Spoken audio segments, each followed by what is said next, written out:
On Wednesday, Shiri Bibas and her 2 young sons, Ariel and Kafir, were laid to rest, all buried in one coffin.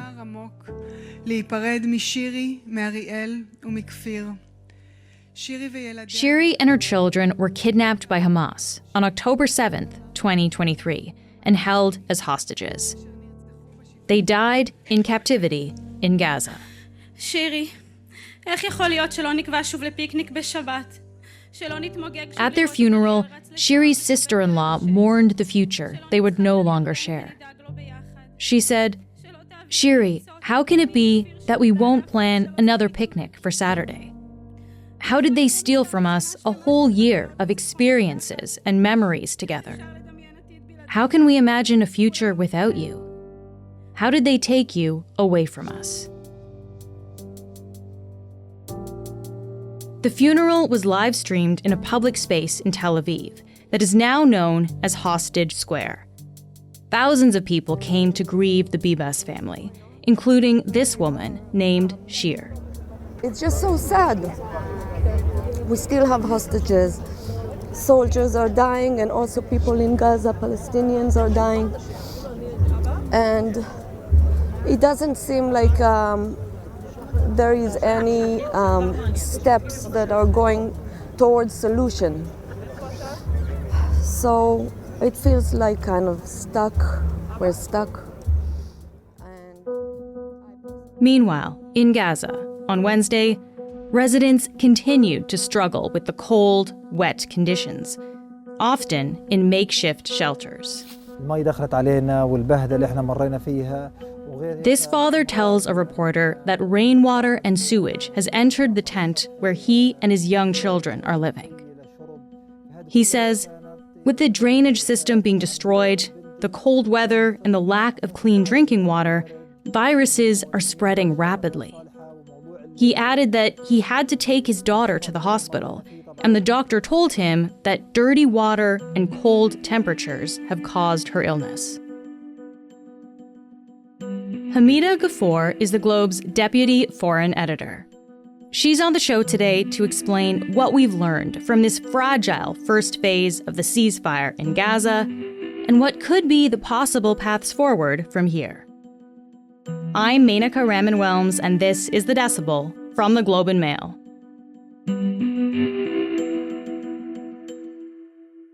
Hamida, thank you so much for being on the show. Thank you for having me. So you and I are talking Wednesday early afternoon, and this is a fast-moving situation. We're quickly approaching the end of the first phase of the ceasefire in Gaza. Hamida, what was supposed to happen during this phase 1, during these last 6 weeks? So the ceasefire, to catch us all up in terms of where we are, it went into effect on January the 19th and lasts until March the 1st, so that's this weekend.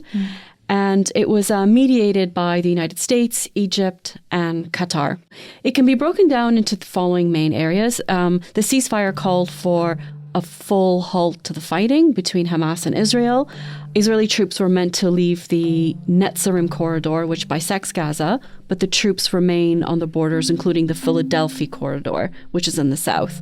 Palestinians were also expected to allowed to be returned to their homes. These are Palestinians inside Gaza. They've been displaced by the fighting, and they were allowed to return to some areas of the north. Aid is also important. Up to 600 trucks of aid were supposed to be going onto Gaza every day, carrying essential supplies like food and medicine and tents for shelter. The key thing in this phase of the ceasefire is the hostage prisoner swap, and that's essentially what phase 1 is. And what this means is that Hamas gives up hostages or the remains of hostages, and in exchange, the Israelis hand over prisoners who have been kept in jails in Israel, either detained on charges, no charges, or for deadly offenses. Okay, so there's a whole bunch of things that were supposed to happen in this phase 1. As you say, the exchange of hostages and prisoners is a huge part of that. What actually happened? Did all of those things that we just listed, did they actually go through in this phase 1 of the ceasefire? The short answer is more or less yes. We've had more than 1,000 Palestinian prisoners released. It's hard to give an exact number because they vary. And Hamas has, as of Tuesday, released 30 hostages And tonight or tomorrow, they're expected to release another 4 hostages or the remains of hostages. 8 trucks have been going in very sporadically, not nearly what was needed. And the Palestinians who were displaced, some of them have returned home. So broadly, it's been very rickety, but it's unfolded more or less the way people hoped. Do we know how many hostages are still in Gaza? We believe there's around 65. And the caveat here is that some of the hostages who are in captivity were actually taken before this war started in October 2023. And of those 65, this is kind of a grim question to ask, but do we know how many are actually alive? About half of them, probably. Okay. Yeah. Okay. Yeah. So, Hamida, from what you're saying, the ceasefire has held as it stands at least, and some of what was set to be accomplished during phase 1 has happened, but not without some friction here, right? What have been the issues, I guess, that each side has raised? So each side has accused the other over the last few weeks of violating the terms of the deal.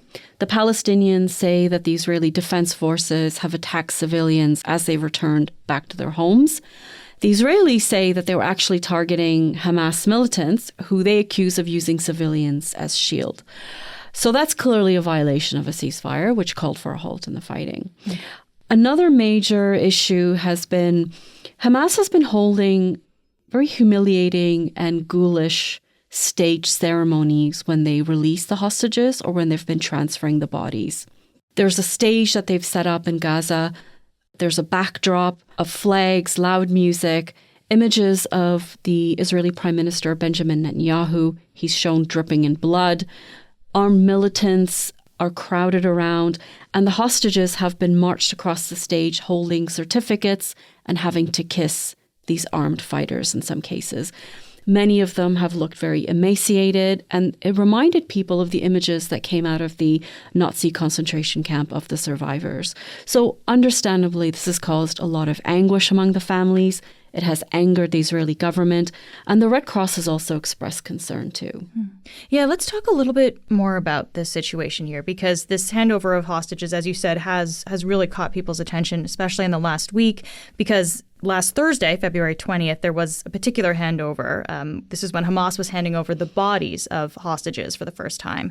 And this included those of Shiri Bibas and her 2 children, 4-year-old Ariel and infant Kafir. So these are 2 of the youngest hostages that were taken on October 7th. Hamida, can you tell me about that handover? So once again, Hamas held a ceremony. The coffins of the children and what was understood to be Shiri, and we'll come to that in a minute. The coffins were draped in black. They were displayed in front of the crowds. They were surrounded by Hamas fighters. It caused a lot of shock and revulsion in Israel, and many media outlets didn't show the footage at all. After the bodies were transferred to the Israeli authorities, forensic tests were conducted. Kafir and Ariel were identified, but the body of the woman turned out not to be Shiri at all, but a Palestinian woman. We don't know who she is.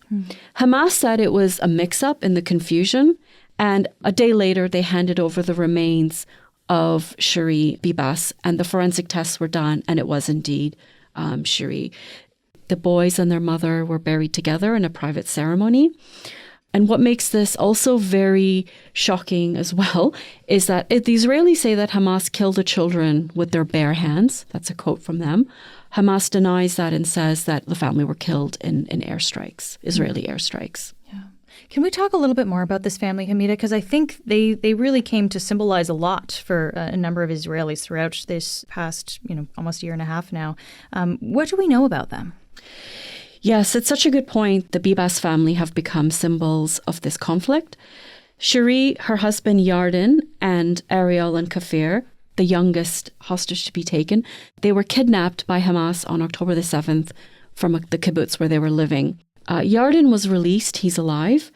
And of course, Shiri and the children, they remained in captivity and they were killed. And the notion of a family, a young family, starting out their lives together, these innocent children, there were more than 250 hostages who were taken, but I think for many, the family taken together really symbolized the horrors of the conflict.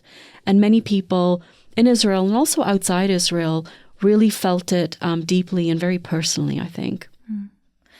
Can you, I guess, help me understand, because we talked about the scenes of Hamas handing over the hostages and these bodies that we were just talking about as well. Why would Hamas stage the exchange in such a way?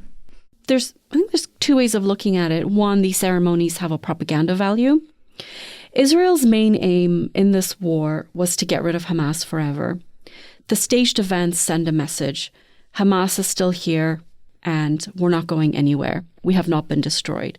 Remember, the footage we see of armed militants, heavily armed militants, wandering around the stage, and it's a show of force. And I think there's a second reason as well. It's psychological warfare. Hamas is very aware that the pressure the Israeli government is under by the hostages' families to get the hostages home at all costs. And a drawn-out, ritualized handover taunts the families, and it taunts the Israeli government as well. Yeah, these stories have really sparked a lot of anger in Israel, the way that these scenes have played out. What has Israel done in response? So this gets to the sticking point of where we are in the ceasefire. So Israel was supposed to release last weekend about 600 Palestinians, but they refused to let them go unless Hamas stopped holding these ceremonies. So at this point, the ceasefire reached a standstill, and there were a lot of concerns that the fighting would resume. As it stands today, what might happen is that Hamas releases the remains of the 4 hostages to Egypt. Remember, Egypt is a mediator in this conflict. And these handovers would be private, and therefore the victims would be given more dignity. We've talked about the exchange of hostages coming home from Gaza. Let's also just touch on the release of Palestinian prisoners. What kind of scenes have we seen when this is happening?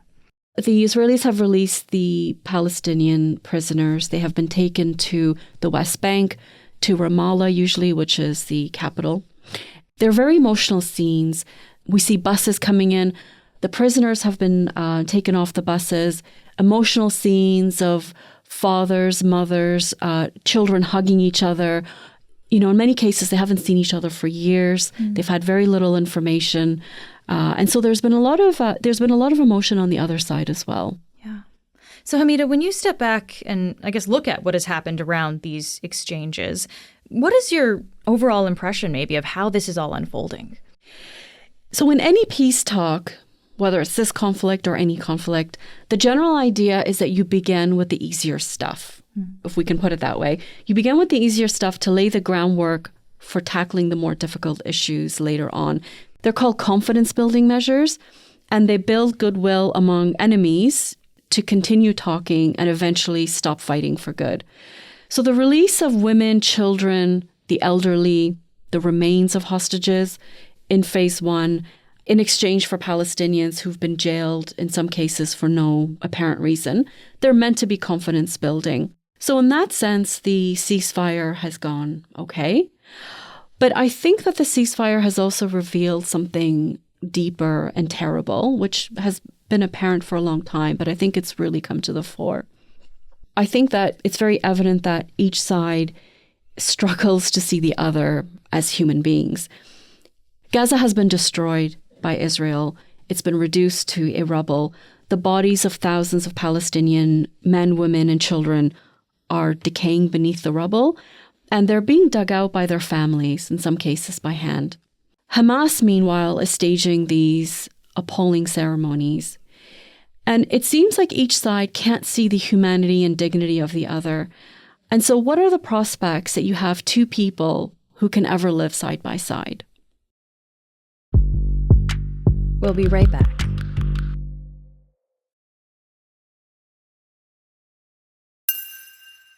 Okay, so Hamida, now that we're nearing the end of the first phase of this ceasefire, do we have a sense of what's going to happen next year? So a big part of phase 1 was supposed to be talks about phase 2 was supposed to start in phase 1. And both sides have to agree to end the war in order for this temporary truce to continue. Essentially, the truce has to roll on. But we've seen no evidence, at least in public, that any phase 2 talks have started, and Mr. Netanyahu apparently has refused to start the negotiations. What we're looking at the moment is there's a possibility to extend phase 1, and what that would mean is continuing this steady exchange of hostages for prisoners. Mr. Netanyahu is under pressure from the hostages' families to extend phase one. But it's very complicated. Egypt is reluctant. The Egyptians want to see talks on phase two starting as part of any agreement to extend phase one. I think the idea is that there's a concern that otherwise phase one just kind of continues indefinitely without any real resolution to the conflict as a whole. Okay. So it sounds like Israel is maybe considering an extension then of this phase one. Is Hamas amenable to that? Do we know?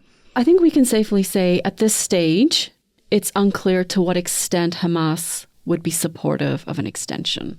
Okay, so if we're talking about the negotiation around phase two, what are the details that still would need to be discussed in order to move to that stage? So phase two is meant to be a permanent ceasefire between Hamas and Israel. Israeli forces are supposed to withdraw completely from Gaza, and any other hostages that remain in custody exchanged for more Palestinian prisoners. And finally, the big thing around phase two is a decision made around who governs Gaza. And this is the big sticking point.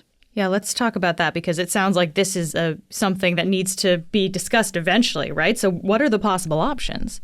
I think it's important to remember that the question of who governs Gaza is an issue for this war. It's also an issue for the broader Israeli-Palestinian conflict, which has been going on since 1948. But let's focus on what the question of who governs Gaza means within this conflict. There are several options. The first is the Palestinian Authority. The Palestinian Authority is the entity. It's internationally recognized. They're moderate. They're based in the West Bank. And their purpose, broadly speaking, is to lead the Palestinians to statehood, to a sovereign state of their own. But the Palestinian Authority is quite weak. They've been accused of corruption, and it's not clear whether they have the ability to govern Gaza. This is in no particular order. The second option is Hamas. Hamas insists on being part of any future settlement of Gaza. Israel says this is not possible, and they've ruled it out for the moment. A third option is Israeli settlements that are backed by the Israeli Defense Forces. Until 2005, actually, Gaza had communities of these settlements, and they left. So it is possible that those settlements could return. Another option is US President Donald Trump's idea to give Gaza to the United States so that it could be redeveloped into resorts, which would involve the residents of Gaza being forcibly relocated to Egypt or Jordan. Lastly, another option is some kind of international force that's backed by regional Arab governments that manage Gaza or provide security. This is quite hazy. The Israeli opposition leader was in Washington this week, and he proposed that Egypt manages Gaza for the next 15 years. And in exchange, Egypt's debt would be wiped out. This could be tempting to Egypt. Its debt is around $155 billion. So there's a few different options, it sounds like, that are being talked about here, Hamida. That's right. I do want to ask you about this one proposal by U.S. President Donald Trump that you mentioned, because I think a lot of people have heard about this. He's floating the idea that the U.S. could be involved in the reconstruction, but only if Palestinians were removed from the land. Can we just touch on that a little bit more? Like, where does that proposal stand at this point? So the U.S. president a couple of weeks ago said, relocate the people of Gaza into Jordan or into Egypt, and instead the U.S. would take over the territory. It's not really clear what that would mean. Rebuild resorts, housing, and turn it into like a Riviera. It's been derided by the international community. It's considered illegal under international law because you're forcibly removing people from their land, and it's considered ethnic cleansing. Egypt and Jordan have flatly said no, it's a non-starter for them. And for many people who follow the conflict very closely, will very quietly say and have said for many years that the two-state solution is dead. And President Donald Trump essentially said that out loud. He's made these hugely disruptive comments, and essentially it's like he's forcing the Israelis, the Egyptians, the Jordanians, the people who have a stake in this conflict to perhaps come up with an alternative. I certainly can't speak to Donald Trump's motives on this, but that certainly has been a consequence of it. So the Egyptians are coming up with their own plan for Gaza. The Israelis seem to be proposing something else. So that seems to be something that, President Trump has achieved. Hamida, I also want to ask you about politics within Israel, because throughout the situation, that has been certainly a pressure on Israeli Prime Minister Benjamin Netanyahu and how Israel makes decisions here. Do we know how those politics are, I guess, affecting these negotiations? Mr. Netanyahu has a lot of pressures from within Israel. There's two big ones at the moment. His governing coalition has very powerful and vocal representatives from the settler movement. Some of them want to continue the war with Hamas at all costs. And they want to do this because they want to build settlements in Gaza. They see Gaza as part of a greater Israel. There's also opposing forces within Israel, too, to extend the ceasefire, end the war in order to bring home the hostages, and even if that means accepting that Hamas remains in Gaza.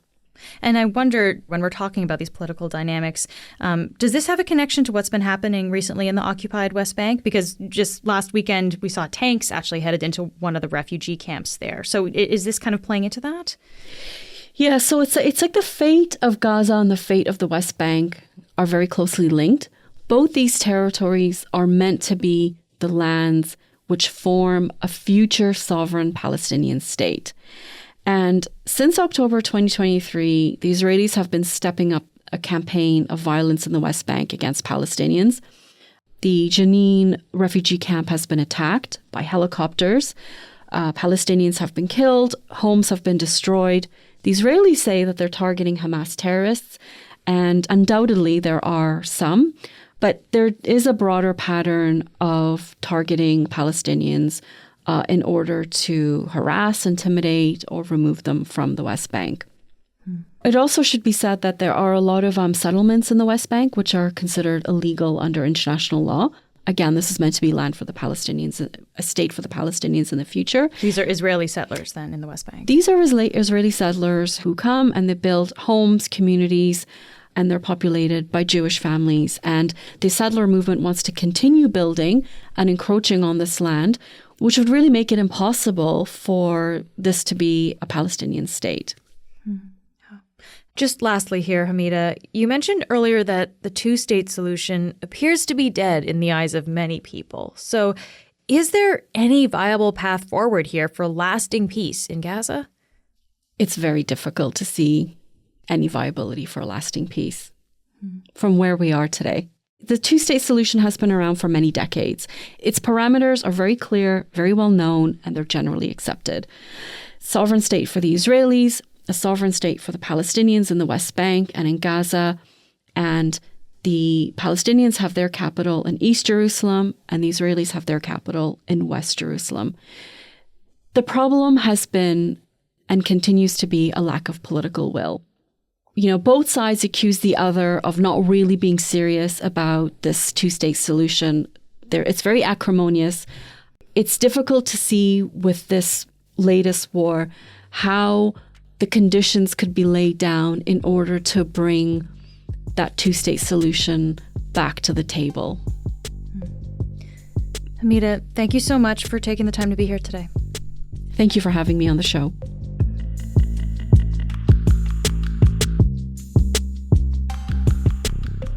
That's it for today. I'm Menaka Raman-Wilms. Our producers are Madeline White, Michal Stein, and Ali Graham. David Crosby edits the show. Adrian Chung is our senior producer, and Matt Frainer is our managing editor.